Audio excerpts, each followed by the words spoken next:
Yo, what is good, YouTube? This is part 2 of the Bandai Fest. I know it's a little late, but here is my matchup spread. I wrote some notes down after every round because I knew I would make this video.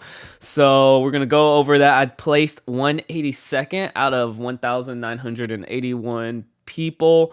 X3, unfortunately, lost my last round, but I brought Anel, so let's kind of go over what happened. Round 1, after all the buys and not all the buys, all the repairs.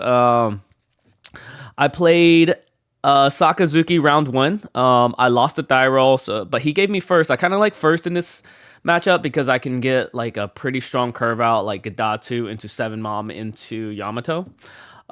He didn't see Hina at all, so that was a blessing. I mean, he had very strong removal like Hound Blaze and Lucci, but he just kind of gassed out, so I won that one. In round 2, I played a Kata.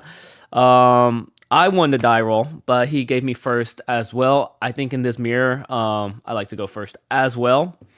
He saw Peril off trigger, and he also dropped 2 Big Moms, but I think I was very aggro. I saw a pretty good curve, very aggro to him, and by the time he dropped the second one, I pretty much had game. Round 3 was Sokka. That was my hardest matchup. I won the die roll. He saw Removal, Rebecca Hina Lichi, Rebecca Hina Lucci. And he decided to go for game the last bit because I basically had no cards.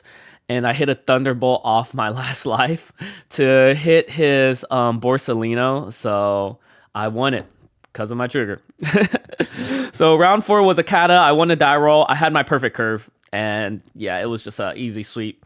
I mean, he triggered Peril and Satori, but like he didn't have enough time to even drop Mom. So round 5, I played an RP Luffy. Lost the die roll. I went second. Because of course he wants to go first, drop the Zoro ramp, have the biggest of new gates on the field, and then drop 10 drop Luffy. But that matchup is pretty easy for Enel because the 10 drop Luffy, the whole special effect and main effect of the 10 drop Luffy is just nullified with Enel's attack. And then when you swing back and you have like 2 8-cost bodies on board, there's really nothing he can do. Round 7, I won the die roll. I had a very bad hand.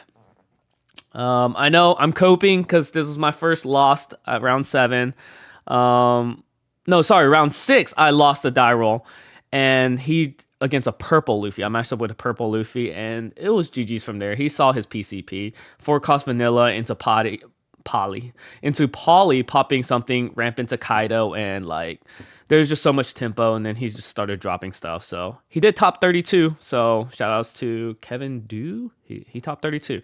And then I went to round 7 and Sokka. I won the die roll. I had a very bad hand. This is what I was saying earlier. I may be coping a little bit, but I saw 0 Yamatos. And I also played down, I think, 3 Shirahoshi. So there was 2-3 turns where I just was dropping down Shirahoshis to dig, and I just couldn't get it. And he saw his perfect removal pieces. I mean, Rob Lucci Hina into Borsalino, and yeah, I was just surviving at that point. I was playing not to lose at that point, and just like hopefully a top deck of Yamato, which was kind of funny because his board was super wide, and I think I had like 5 cards in hand, and he swung 6 at me, and I'm like, should I just take this last life? Maybe it's going to be a Yamato, and I had no big bodies in my hand to heal, so if I took this last life, I just lose, right? Because I've already healed. I play semi-risky, not all the way, but that last life was a Yamato. It was, I hate when that happens, but like, can I really bank? I guess I could bank on it, because I think I dug through half my deck already, haven't seen a Yamato. So the chances of like 1 Yamato being in my life could be high. I don't know, whatever. So anyways, round 8. So that's, that guy I lost to, he also top 16. So my first 2 losses were to top players and leading to round 8. So like I lost in the later rounds. Round 8, it was a red purple Luffy. He won the die. I won the die roll. I bricked again. I did not see any Yamatos. And this was even worse because I played down 4 to 5 Shirahoshis and still didn't get it. I still saw my 7 Mom, and I still saw my Katakuri, so it's still not bad. It's a bad matchup for me. I remember he played down Queen, and he ditched a 10-drop Luffy because like he's like, this is pointless. But he could have played it because my hand was so bricked up, but you don't know that, like, because 10 drop Luffy is just a dead card. But I won that just because it's a bad matchup, and I mean he could have won, but yeah. So round 9, I played an Enel, the mirror. He was a very good player as well. I basically saw more big bodies than him. And I almost lost too. I felt like I got outplayed. He was a very good Enel, but I ended up squeaking it through. And then round 10, oh, this is the worst ever.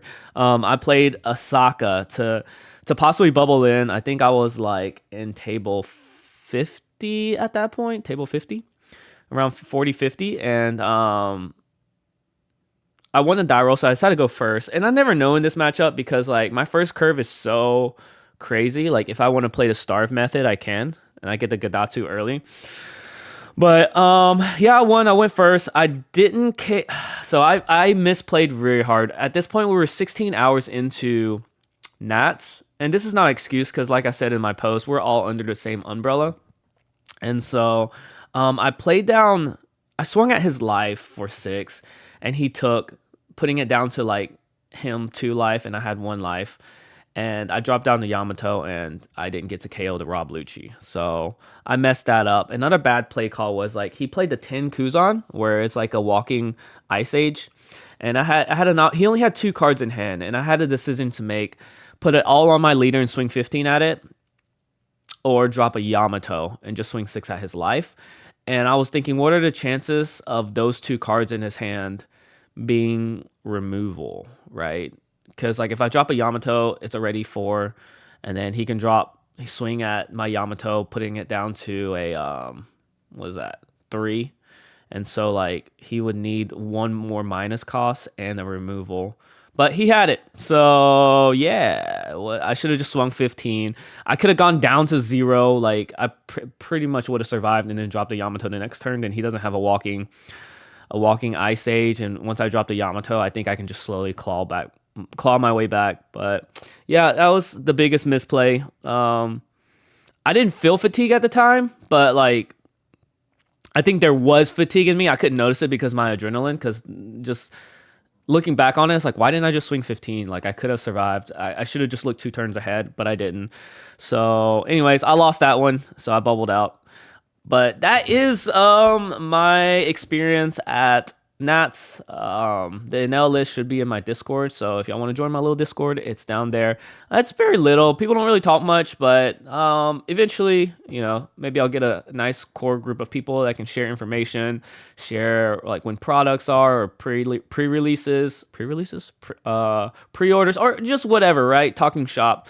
I won an UTA event. I'll be putting out the content there. I've been slowly like getting back in after Nats and traveling a lot. But I appreciate everyone that subscribed, liked, and watched the video, and we'll see y'all later. Peace.